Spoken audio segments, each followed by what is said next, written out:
Hey, everybody, it is Trags. Mike Petralia back with the latest installment of the Code Reds podcast on the CLNS Media Network. It is my sincere pleasure to welcome back a good friend of the program, a good friend, period, I Yes. like to say. Yes, Rob. Rob Dibble. He is one of the three nasty boys of the 1990 world champion Cincinnati Reds. He's also a great show host on 97.9 FSR in Hartford, Connecticut.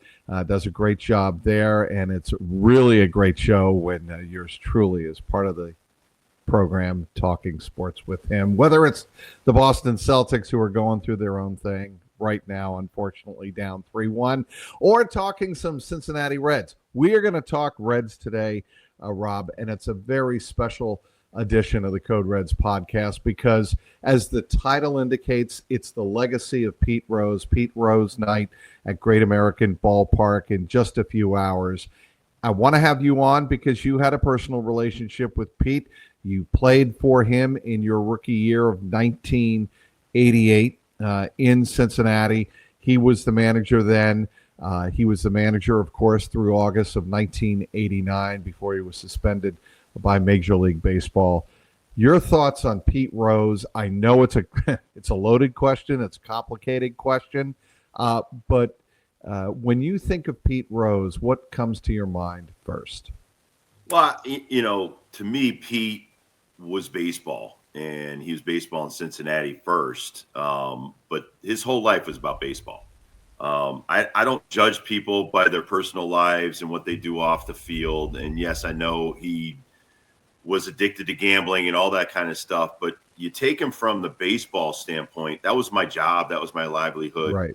I met him in 85, my first major league camp, and he was nothing but amazing to me from that point to the day he died. So, he was family to me, and I had a very special relationship with him. There was one point in my career, he had already been suspended from baseball. I was having trouble getting an apartment in spring training in Plant City. He gave me his house in Plant City, and I moved my family in and had spring training there. And so those are the kind of things that people don't see about Pete.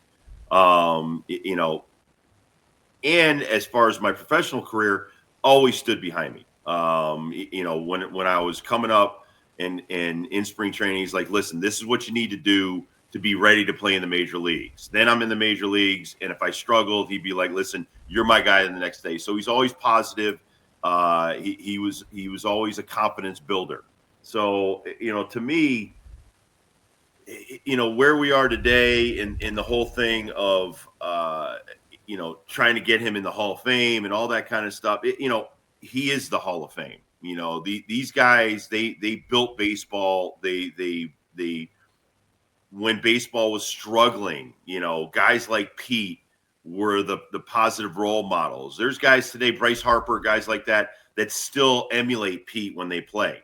They play hard, they hustle all the time, and they play the game the right way. So as far as the game goes, Pete stands out, and made the All-Star team at 5 different positions.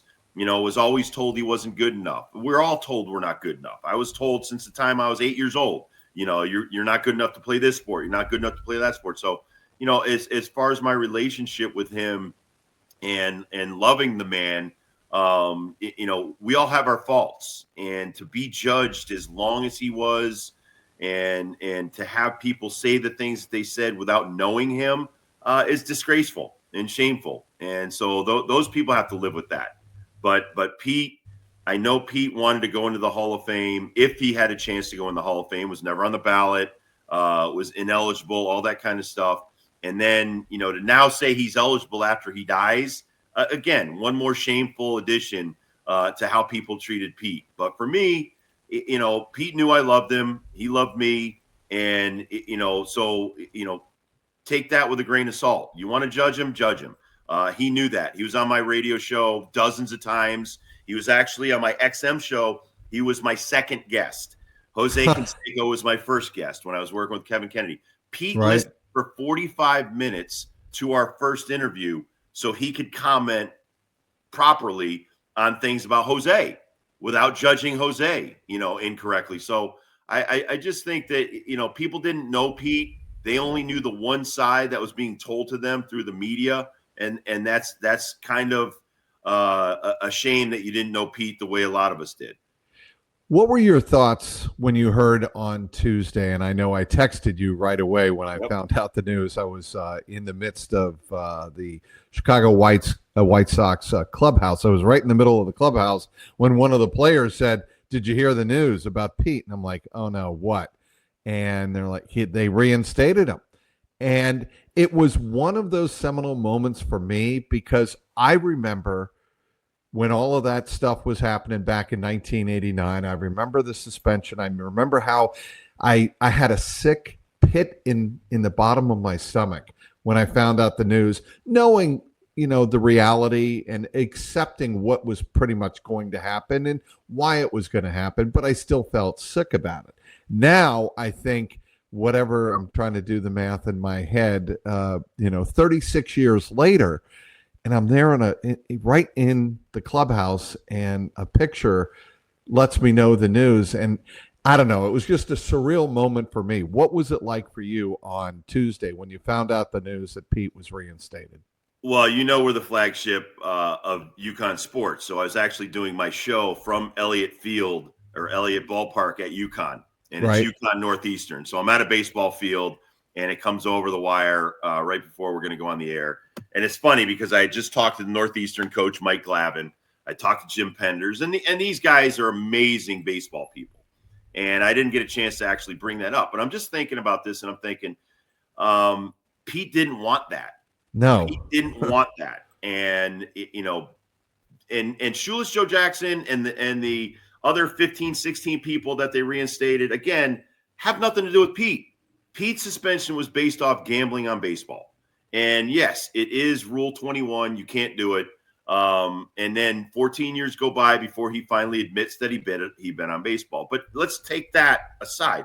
These other guys threw the World Series, and it's unbelievable because the Reds are playing the White Sox too. I know. It's almost like like you said, it is surreal.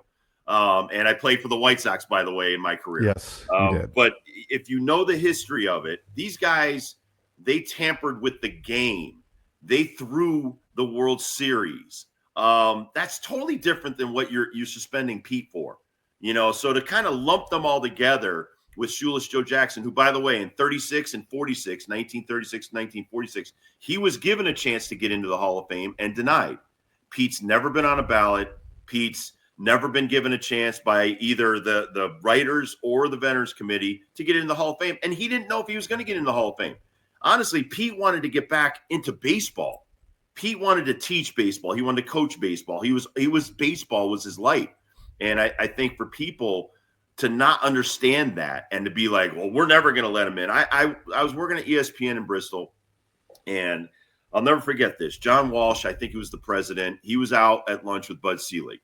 He said, it's a pretty dull lunch to this point until Pete's name's brought up. And Bud Selig stands up and he goes, I'll never, with my last dying breath, let Pete Rose into the Hall of Fame. It's not your choice to let Pete in the Hall of Fame. Okay, that's voted on by the writers. It's separate than Major League Baseball. And again, this just showed you that they couldn't stand Pete. And so Rob Manfred he can't stand baseball, much less Pete Rose or anybody in it.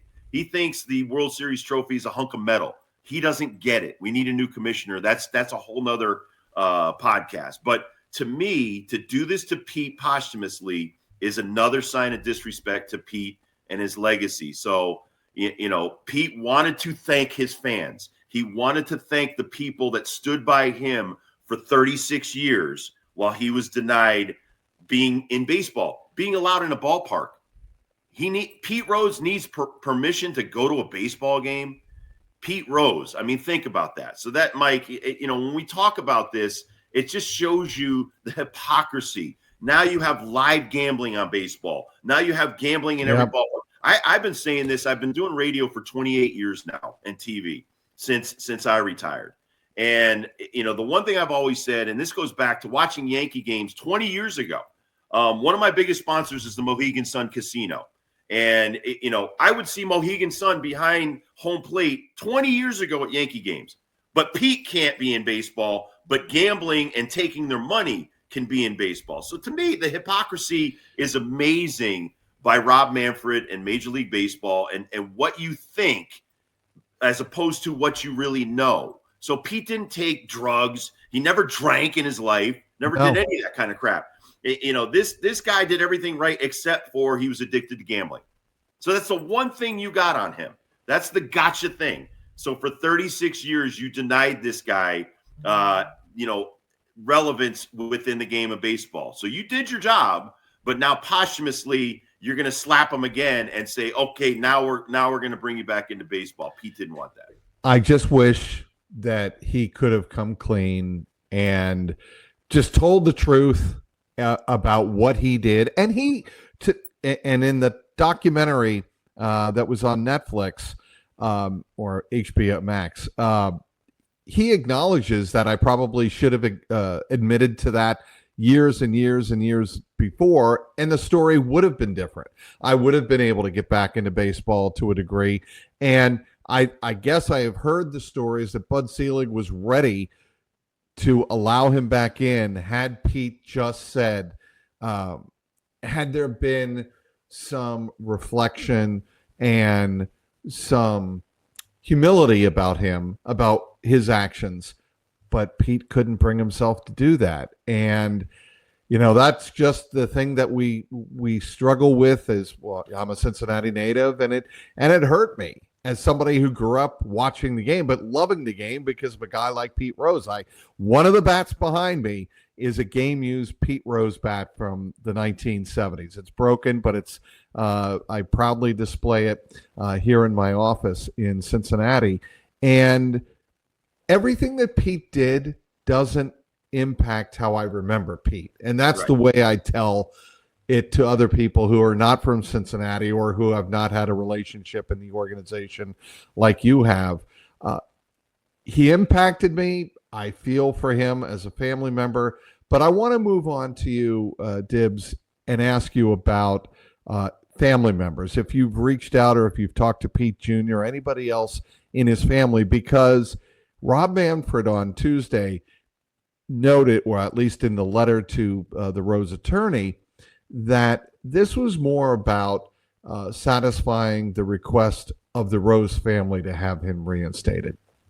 Yeah, listen, I haven't talked to the family. I know Junior really well. I actually just 2 weeks ago had dinner with Johnny Bench.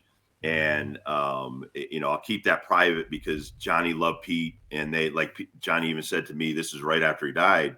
Listen, they had businesses together. They were good friends. And, again, I'm a Catholic. I'm a Christian. I don't judge people based on what they do. It's how he treated other people. Pete was always fabulous to other people. I think that was one of his faults. Had he been more guarded during his life about the gambling and some of the other stuff, things would have turned out differently. And like you said, it took him a long time to come to grips with, saying it out loud that, yes, I gambled on baseball. But even up until the end of his life, that's his cross to bear. That wasn't ours. What he was doing was a reflection on himself. Not even his family. I look at that like, if you were to judge me on my first marriage, or you were to judge me on some of my actions as a player, and just, and some people still do, that's how you're judging me. It's two-dimensional, but there was so many different sides to Pete. And so, like I said, I interviewed him many times. We had many conversations about this, and what made him a great athlete also was one of the things that hurt him when it came to asking for mercy, saying, yes, I did gamble on baseball and I'd like to get back in. And that was, yes, he regretted that. But how long is your sentence? This is a guy that went to prison for tax evasion. And I know very well, because we have a lot of the same friends, some of the people that still do stuff for me and Norm and Randy. We have the same small circle in Cincinnati, and they tortured Pete literally and figuratively. in prison because he was Pete Rose. Think about that. Okay, there was so many things I know about Pete that I can't tell everybody, and I'm not going to, because you don't deserve to know all the things about Pete. But Pete lived it, and he breathed it, and he owned it up until the day he died. So yes, this is great for the family, but I'm talking about Pete and what he wanted to do. Pete wanted to thank the millions of people, the thousands upon thousands that would continuously stand behind Pete Rose while he was exiled from Major League Baseball, and to think that wasn't painful for Pete, I'll never forgive the people that did this to him. And yes, he did it to himself, but again, they couldn't find it in their hearts to forgive him at some point. He's in his 80s. I would have him on, Mike, after Tom Seaver died, after Joe Morgan died, after so many, Willie Mays died. Pete came right on my show. And I know how painful it was for him to talk about some of his best friends. And then I would talk to the people around him, and they're like, yeah, Pete's not the same. Pete, this is going on in his life. This is going on in his life. Right. And even at the end of his life, the government had basically been put him in an apartment and had garnished his wages and everything. That's the way he finished his life. So I'm bitter. I'm bitter by the way he was treated, because you didn't see the other side that I saw.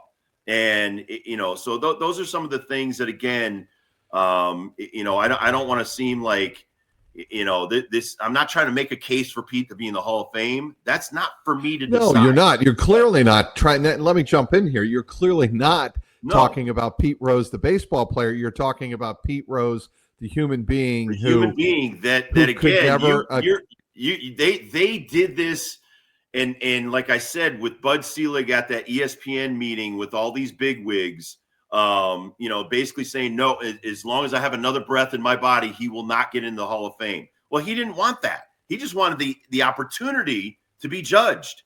Was he worthy to get in? Was he not worthy to get in? Did the Veterans Committee think he should get in? And if not, fine. But at least he was on the ballot. And I think, listen, Shoeless Joe Jackson and all these other people, I think, is the same situation. All of these people that were with the White Sox, but that's their situation. With Pete, his was gambling on the sport. And to me, yes, all of that stuff was against Rule 21 and the game. But did he harm me in any way? No, I played for him for 2 years. Pete put me in the best situations to succeed, made me an all-star, helped me become a world champion when Lou took over the team. All of those things that Pete did for me as a boss and a professional, I can't thank him enough. So what you're doing on your own, whether you're addicted to cocaine, whether you're an alcoholic, whether you're doing all kinds of other stuff off the field, is not for me to judge. At the end of the day, did Pete pay his sentence to Major League Baseball? And I would say absolutely. So that's the way I look at this situation now. So now, a couple months after he passes, you're going to be like, okay, now we're going to put him back in the game and put him back in the rotation of possibly the Hall of Fame. Come on. I mean, you're not. Well, they're doing it. Understand they're doing it for self-serving reasons. Absolutely. They want to promote Pete Rose. You're trying to save face, and that's what Major League Baseball does best. They want to separate and isolate Pete Rose, the baseball player, Pete Rose, the baseball legend, and make coin off that because the Baseball Hall of Fame is a museum. Yes. Let's not forget, it is a museum, and you can't tell the story of baseball without Pete Rose being a significant piece of that museum. And if I might add, Mike, Barry Bonds, Roger Clemens, all of these guys, the fact that you've judged them and then the writers were allowed to judge them and keep them out. Then you change the 15-year rule to the 10-year rule to try to, push these guys out so you could push. Listen, I know a bunch of guys that are in the Hall of Fame that did steroids and other stuff, amphetamines, all kinds of stuff. Do I judge them? No. I kicked their ass when I was on the field. I don't care. You could have taken 1 million steroids. I was still going to beat your ass.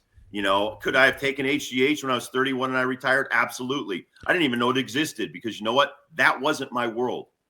Right. God allowed me to play 13 years as a pro, Mike. And I wasn't about to shame myself or my legacy. That's my deal. That's my father. My dad was a deacon, Walt. Christian. Walt was an amazing man. Walt never drank. He never swore. So, yeah, I'm not a good reflection of my father, but I wouldn't have done some of those things that other guys that I sat next to did. But it didn't make them bad men. What it did to me, show me how much they loved the sport, that they would do anything to play another day, that they would do anything to, play another season. Is that shameful? Yeah, to them, not to me. But, again, I don't judge them. Time will judge them. The world. I just read an article or a story on, okay, well, now the Pete Rose thing opens the door for A-Rod and all these other guys. That's a whole, again, their Totally PED different. use is a whole nother story. Has nothing to do with Pete. But again, you want to lump Pete in with the White Sox of 1919, or you want to lump him in with the PED guy. That's to me, not just the monetary value Pete has to the sport, but it also opens Pandora's box to a bunch of other guys. So I want to bring this up very quickly because I know, we're tight on time here, Dibs. Speaking with Rob Dibble of 97.9 FSR in Hartford, Connecticut, and of course a legendary member of the 1990 Cincinnati Reds World Series championship team, the NLCS MVP, I might add, of that ball club. Someone inside the Reds organization told me Tuesday what they regret and kind of resent about what happened on Tuesday from the MLB commissioner's office is that this night had been planned for 6 months, 7 months, going back to the off season. This was a night, and they understand everything Pete did. They understand the whole Pete Rose story. They get that. But this was about Pete Rose's great legacy, two things, to the sport of baseball and to the city of Cincinnati. Right. Their hometown boy, their hometown son. That's what this night was about. It was about nothing else. 5-14 against the White Sox. Major League Baseball comes in and drops this little bomb 24 hours before. And they resent it, they regret it, but they're going to move on. And I think tonight will be mostly about baseball. That leads me into this segue. One memory I have of you is from 1989, July, and this was Pete Rose was still the manager of the Reds, and it happened at Shea Stadium, and it involved Tim Tuffle. You know where I'm going with this? Yep. So the little brouhaha on the field. Did Pete ever tell you the story of Bud Harrelson, or did you know about that going in? Because it was Shea Stadium, correct? It was the same. It was Shea Stadium. I knew of the story, but remember, I was just a kid when that happened. But again, to me, that was part of being who we are as the Reds. Remember, the 4.5 years I spent in the minor leagues, everybody hated us. And, Pete came back, I think, 85 as a player manager and stuff like that. And like I said, that was my first major league spring training, and it would take me 3 more years to get to the major leagues. But, we were all Pete Rose in the minor leagues, dude.